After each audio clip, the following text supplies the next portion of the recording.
Bonjour, c'est Cédric. Dans cette quatrième et dernière vidéo de la série, on va aborder deux problèmes. Comment augmenter le nombre de licenciés, le nombre de clubs dans le cadre d'un comité départemental. Et le deuxième problème est, j'organise beaucoup de soirées, c'est ma source principale de revenus. J'ai de moins en moins d'adhérents qui y participent. Comment faire?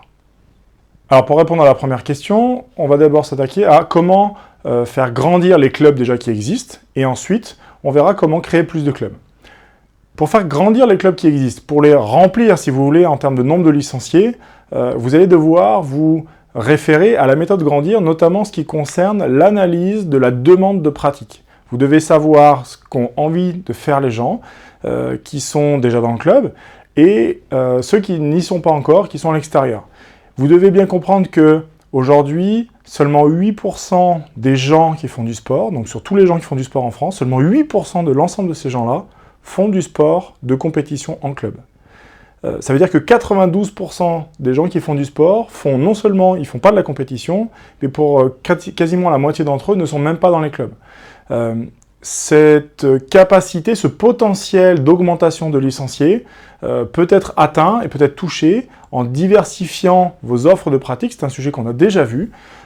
Si vous posez les questions tout simplement aux gens qui sont autour de vous, au public dans la rue, vous pouvez faire des sondages, vous avez beaucoup de moyens de définir, de trouver les solutions à ça. Vous allez simplement répondre à la demande et donc passer d'une logique d'offre, où je dis nous on fait ça, viens qui veut, à une logique de demande, à je réponds à un besoin qui vient du grand public, et c'est une certaine logique, on va dire commerciale, entre guillemets, mais en tout cas, si ça marche pour gagner de l'argent, ça marche pour développer votre club aussi. Concernant maintenant la création de clubs, comment créer plus de clubs dans mon département, moi en tant que comité départemental? Vous savez, je pense que tout le monde est d'accord pour dire que d'être un dirigeant de club, d'être un président, c'est pas facile tous les jours, et beaucoup de clubs sont dirigés par des présidents qui ont bien voulu s'y coller. C'est quasiment celui du fond qui a toussé quand on a posé la question « Qui est-ce qui veut président ?» Tiens, il y en a un qui a bougé là-bas au fond, allez hop, c'est lui, et le gars répond « Allez, je veux bien le faire ».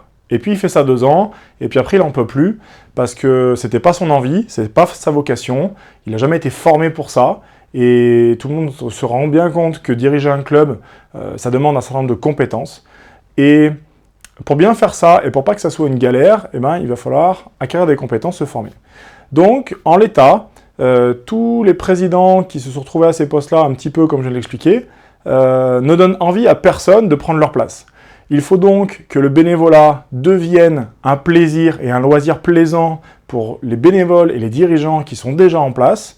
Et à partir du moment où ça existera, il y a d'autres gens de l'extérieur qui diront « Ça a l'air sympa de créer un club, de le diriger, c'est convivial, c'est sympathique, tout le monde s'entend bien. Moi, j'ai envie de faire pareil. » Et ça viendra, si vous voulez, du public qui se dit il n'y a pas de club près de chez moi, ça a l'air drôlement sympa, mais je ne veux plus avoir à faire 100 ou 150 ou 200 km pour aller rejoindre ce club de randonnée, puisque c'est un comité départemental de randonnée pédestre qui me pose la question.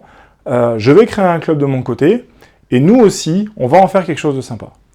Cette convivialité et ce plaisir, c'est la source et c'est le moteur, on va dire, de la motivation des bénévoles, de s'impliquer, de travailler ensemble pour créer quelque chose de commun, c'est l'essence même de l'association.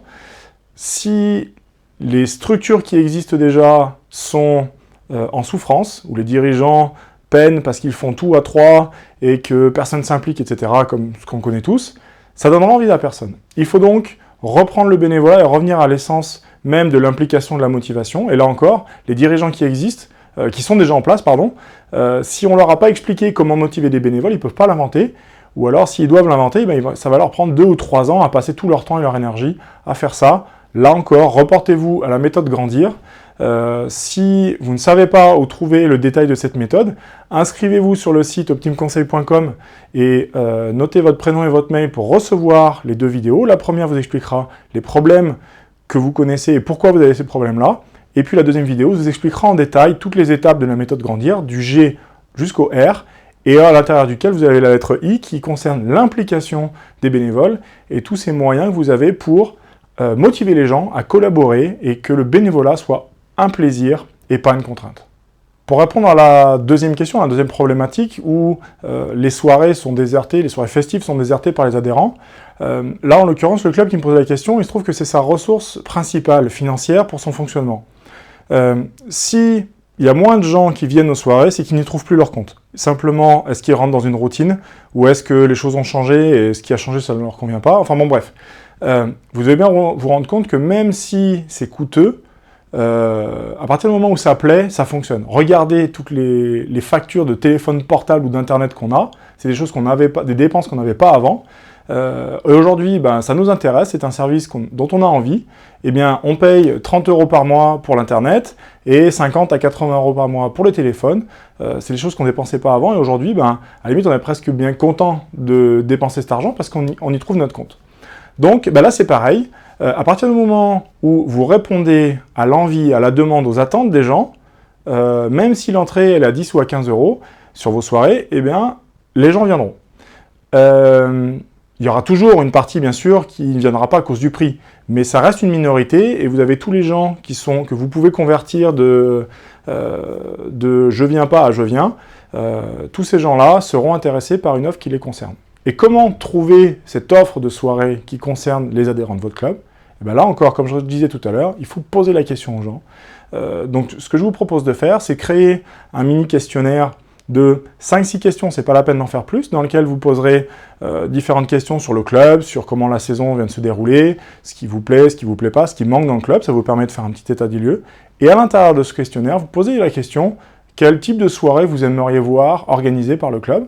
Et il va y avoir deux avantages à ça. La première, c'est que si les soirées correspondent à ce que les gens attendent, non seulement il y a des gens qui vont venir participer, mais il y a aussi plus de personnes qui vont souhaiter participer à l'organisation parce qu'ils ont envie que la soirée qu'ils attendent depuis quelque temps soit bien organisée, soit une réussite et ressemble à ce qu'ils attendent. Et vous allez avoir des bénévoles qui vont arriver beaucoup plus facilement. Par exemple, concrètement, il y a 15 jours de ça, on a organisé une soirée dans mon propre club. Cette soirée a été organisée par 12 jeunes de moins de 25 ans. Je ne me suis absolument occupé de rien. Elle a été coordonnée de A à Z. J'ai assisté à la première réunion de coordination. Ça m'a pris donc 1 heure de mon temps à moi. Et tout le reste du temps, en tant que président de club, je me suis occupé absolument de rien. Et cette soirée a été organisée. Et ça a été une belle réussite. Tout le monde a passé un très très bon moment. Donc vous voyez, vous n'avez même pas besoin en tant que dirigeant de vous mettre dans le cambouis, entre guillemets, jusqu'au bras pour qu'une soirée se réussisse. À partir du moment où vous répondez aux attentes des gens, vous avez du répondant, vous avez des gens qui organisent, vous avez des gens qui viennent, et vos soirées sont une réussite. Voilà, cette vidéo est maintenant terminée. C'était la dernière vidéo de la série des vidéos-réponses. Malgré tout, je vais continuer régulièrement à produire des vidéos qui concernent des sujets concrets et des problématiques concrètes que vous avez dans vos clubs. Donc je vous invite toujours en bas de cette vidéo, dans le champ de commentaires rectangulaire, à me laisser vos questions, les choses que vous n'avez pas comprises, les détails que vous voulez voir un petit peu plus développés.